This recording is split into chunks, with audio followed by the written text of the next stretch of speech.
Top 5 des meilleurs joueurs de Chelsea à la Coupe du Monde des clubs. On y va. En numéro 5, Robert Sanchez. Il a connu un excellent tournoi et a été élu gardien du tournoi. Totalement mérité parce qu'il a eu vraiment des bonnes performances, surtout contre Paris en finale. Donc on espère que dans le futur, c'est le genre de performance que tu vas nous donner. Parce qu'honnêtement, si c'est le genre de performance que Sanchez va nous donner dans le futur, honnêtement, je pense qu'il peut être le gardien numéro 1 à Chelsea. Mais il faut que ça continue, il faut que tu sois constant. En numéro 4, Cole Palmer. Il a connu un début de tournoi quand même assez compliqué. Mais plus que les matchs avançaient et plus que les matchs étaient importants, plus qu'il se présentait.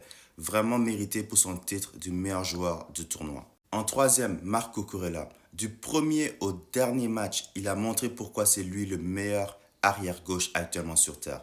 Quelle performance! Il continue à montrer son importance à Chelsea et montre qu'il est irremplaçable actuellement dans l'effectif. En numéro 2, Pedro Neto.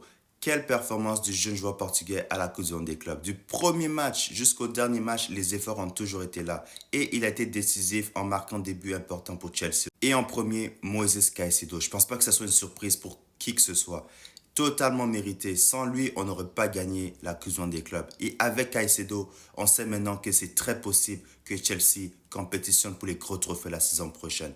Quel joueur ce Moises Caicedo. Mention spéciale également à Lival Corey qui a connu un excellent tournoi et qui continue à progresser sous nos yeux. Mention spéciale également à Christopher Nkunku qui a connu un excellent match. Si c'était ses derniers matchs à Chelsea, c'était la meilleure façon de terminer son chapitre avec les Blues. Mention spéciale également à Enzo Fernandez qui a été un leader incontesté lors du tournoi. Un autre trophée majeur remporté par le jeune Argentin.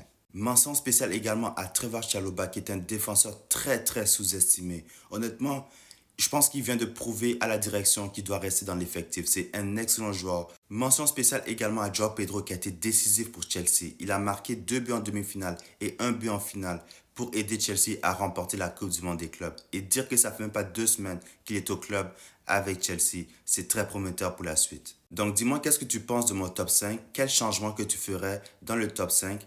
Abonne-toi, like, partage et on se retrouve dans une prochaine vidéo. On y va.